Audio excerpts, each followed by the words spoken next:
Ka Rumen Fitness Gym, ka jika kilanmet ka babiang tam Hanongpo Riboy District, ka badonru ya ki international equipments ki bakentup ya ka sauna and steam bath, shower, lockers and functional area. Kadonru yak fitness program, group classes, bodybuilding, strength and conditioning, kettlebell workout, crossfit, animal flow, HIIT, powerlifting, but QA. Kailat yapi hakador kababit. Nakabanta ki jingtip babnya phone she ki number new nriu saw iwe khandai not nriu new iwe not but new not iwe khandai pra not sansan iwe ar.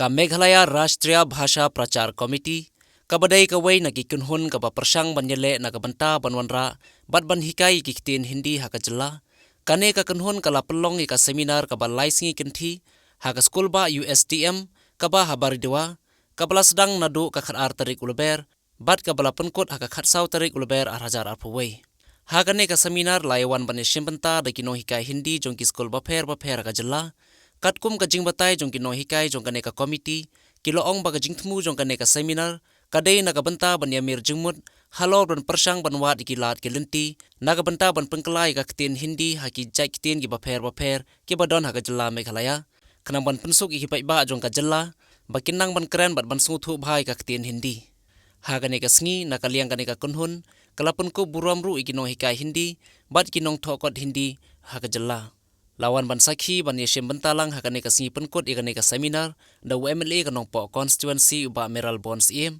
kumu kongsan harengkat kajinge don lang ki professor kinong hikai hindi ki bawan na kanong ba Delhi. Yes, they are participating in this seminar, 3-day seminar, and I hope the benefit that they will take from here on will really benefit the people at large at the ground, because till now Hindi language as the second most after Mandarin Chinese. It is Hindi language. It is second most spoken in the world. So we would like to see that more and more, even people in our country also, there are many people who still don't know Hindi. So it is very important that we have to promote this language, and each and every corner of our country, of our state, this language will be there. And I wish all the best to this Prachar Samiti and to all the dignitaries, the faculty, the teachers, the students also. We would like to see that it will be a benefit for each and every one of us. वास्तव में इस प्रकार की संगोष्ठी या कार्यशाला के माध्यम से ही हम लोग दूसरे से जुड़ते हैं।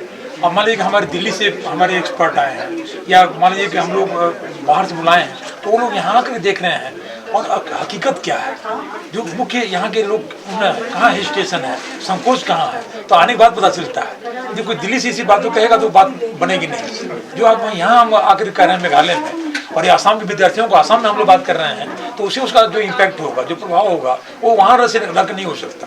तो इसीलिए ये जरूरी है कि हर जगह जा करके, और हमारे केंद्रीय हिंदी निदेशालय का ये काम है कि वो हर जगह पूरे साउथ से लेकर के नॉर्थ में वो जाते हैं और कार्यक्रम करते हैं। और हमारे लिए असम हमारे मेघालय राष्ट्र भाषा प्रचार समिति का बड़ा ये मेरे तो गौरव का विषय है कि उन्होंने हमें चुना, और हम लोग इस पहले भी कार्यक्रम बहुत करा चुके हैं। और इसके साथ में हम लोगों ने, चूँकि विषय बहुत इंपॉर्टेंट है, क्योंकि कोई जितनी भारतीय भाषाएं हैं पूरी सभी भाषाएं महत्वपूर्ण हैं, कोई भाषा लेस इंपॉर्टेंट है मोर इम्पोर्टेंट नहीं। भाषा होती है, और न भाषा कोई कठिन होती है और न सरल होती है। भाषा यदि अपनी भाषा जो होती है मातृभाषा मदर टंग वो सबसे महत्वपूर्ण होती है। हम सभी चाहते हैं कि हमारी मातृभाषा समृद्ध हो, और हमारे असमिया में, हमारी खासी में बहुत सारी हिंदी की चीज़ें आएँ, हिंदी में खासी की या असमिया की चीज़ें जो जाएँ, तो इससे हमारी समृद्धि होगी और हमारी प्रॉस्पेरिटी बढ़ेगी।